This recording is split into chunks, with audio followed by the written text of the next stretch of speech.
The Triangle Shirtwaist Fire was a structure fire that occurred on March 25, 1911 in a factory in New York City, New York. It started on the 8th and 9th floors of a manufacturing company in the Ash Building. The result was 146 deaths, with 123 being women and 23 being men. According to the fire marshal, the fire started around 4:40 p.m. and was said to be started by a cigarette that was not put out and ended up in the trash bin. The trash bin was full of scrap cloth and was highly flammable. The flames prevented the workers from exiting the freight elevators, the fire escape, and the stairways. The owners of the building were said to lock the doors to prevent employee breaks and theft. Faulty construction caused stairways and other exits to collapse after when they were filled with employees trying to escape. Many workers jumped to their deaths. Upon arrival, fire engines could only reach their ladders to the 7th floor of the building. In the Triangle Shirtwaist factory fire, the lack of fire suppression systems in the factory is one of the possible many reasons for the large number of casualties. This building did not have any proper sprinkler systems, standpipe, or any other formal fire suppression systems in place.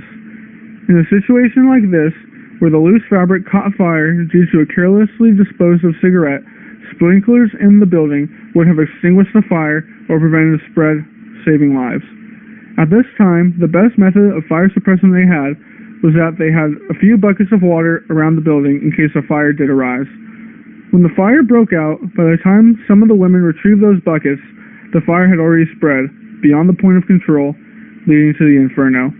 If they had proper fire suppression systems in place, then loss of life and property would have been minimized, and the fire could have possibly been extinguished before anything was to happen.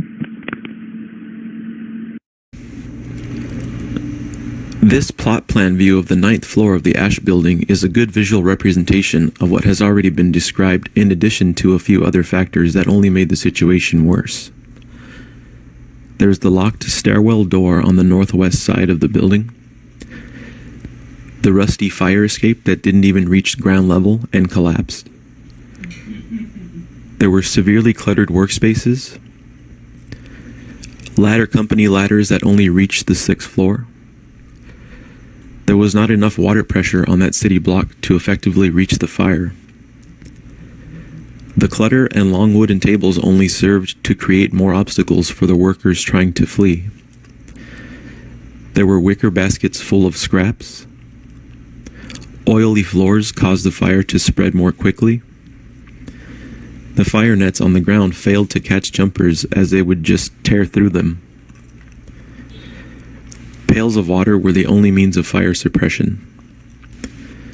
The 9th floor housed a flammable barrel of oil. There were also boxes crowding the exit.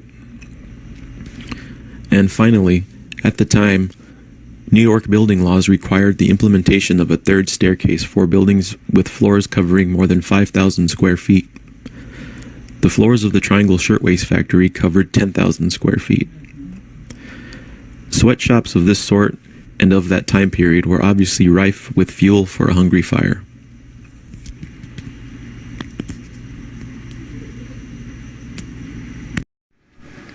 The National Women's Trade Union League were the most vocal activists for pushing legislation for working women.